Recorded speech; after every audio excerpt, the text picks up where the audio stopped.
এই মুহূর্তে আমরা আমাদের দর্শকদের যে কমেন্টস সেই কমেন্টসে আমরা আসলে যেতে চাই এবং আমাদের ব্যাকগ্রাউন্ডে দেখতেই পাচ্ছেন ফ্রি হিট অলরেডি লেখাটাও উঠে গেছে। সো ফ্রি হিট সেগমেন্টে আপনাদের সবাইকে আমন্ত্রণ জানাচ্ছি এবং আমরা আপনাদের কমেন্টস যে কমেন্টসগুলো পেয়েছি সেই কমেন্টস থেকে কিছু কমেন্টস আজকে আমরা বাছাই করেছি, সেখান থেকে আমরা দেখতে চাই প্রথম কমেন্টটা আপনাদের জন্য স্ক্রিনে এবং সেই জায়গা থেকে আমরা বাংলাদেশ ক্রিকেট বা এলপিএল এসব অনেক কিছু নিয়েই আমরা আসলে কমেন্টস পাই। তার মধ্যে যে কমেন্টসগুলো আমাদের আজকের সিলেকশনে আছে সেখান থেকে আমরা যদি একটু দেখে নেই যে আমাদের দর্শকরা যে কমেন্টসগুলো করেছেন। Yes, we are waiting for the comments. Abil Kasar, can you see that? এবং প্রথম কমেন্টসে আসলে যে বিষয়টা জানতে চাওয়া হচ্ছে যে তাওহিদ হৃদয়ের সুযোগটা কম পেলেন কিনা। মাত্র দুটা ম্যাচে তিনি ব্যাটিং করার সুযোগ পেয়েছেন। আমরা মূল শোতে আলোচনা করছিলাম যে এক ওভারও তিনি আসলে ফেস করতে পারেননি। এইবারের এলপিএলে প্রথম দিকের ম্যাচগুলোতে যেখানে ফ্ল্যাট উইকেটে খেলা হচ্ছে সেখানে আমরা দেখেছি আমাদের সব পেসাররা খেলেছে। কলম্বোতে যখন আসলে একটু বোলারদের সহায়তায় উইকেট তৈরি করা হলো সেই জায়গায় হৃদয় একটা ম্যাচ সুযোগ পেয়েছেন। নিশ্চিতভাবেই গেল বছর গ্রাম পটাটা চিপস নাকি বিস্কুট খেয়ে বুঝে নাও।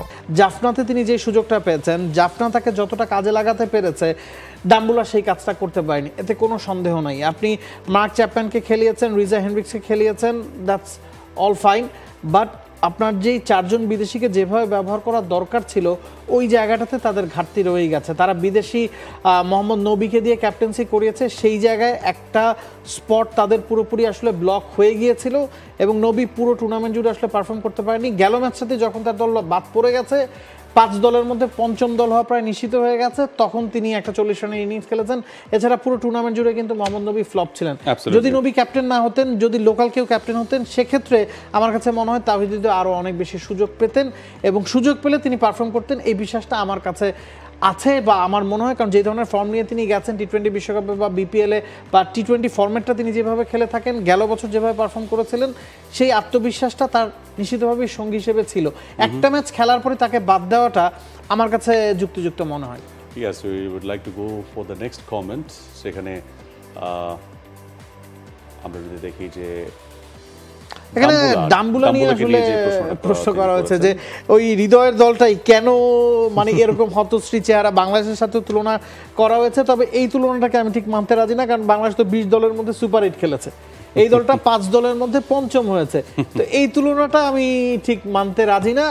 এবং এলপিএল এর এই ফরম্যাটটা নিয়ে আপনার আসলে কি মনে হয়, 5 দল থেকে অন্তত 6 দল করা উচিত কিনা, বা যদি 5টা দলই একটা টুর্নামেন্টে খেলে সেখান থেকে প্লে অফে 4টা দলকে উঠিয়ে দেওয়ার কোনো মানে হয় কিনা, বা অন্তত 2টা দলকে আপনার বাদ দিতেই হতো কিনা? কই পাবে এত দল একটা আইল্যান্ড? না, সেক্ষেত্রে আপনি 3টা দলকে খেলাতে পারেন প্লে অফে।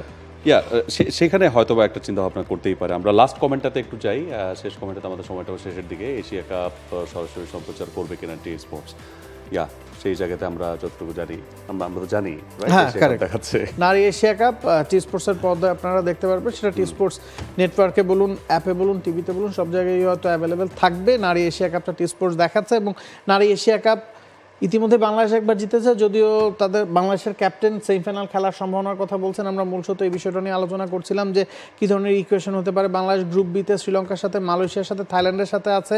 20, 22, 24 জুলাই বাংলাদেশের 3টা ম্যাচ। বাংলাদেশ দল ইতিমধ্যেই কলম্বোতে পৌঁছে গেছে। আজকে কলম্বো থেকে তারা ডাম্বুলার উদ্দেশ্যে রওনা দেবে এবং বাংলাদেশের টি স্পোর্টসের প্রতিনিধি হিসেবে রিফাত এমিলও সেই জায়গাটাতে আছেন।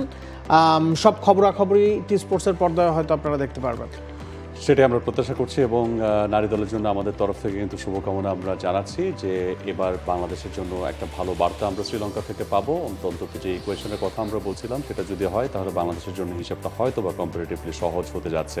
মেবি বাংলাদেশ দল যদি গ্রুপ চ্যাম্পিয়ন হতে পারে তাহলে হয়তো বা বাংলাদেশ পাকিস্তানকেই পেতে যাচ্ছে সেমিফাইনালে। For more updates, subscribe to our YouTube channel and click on the bell icon. Follow us on Facebook and Instagram.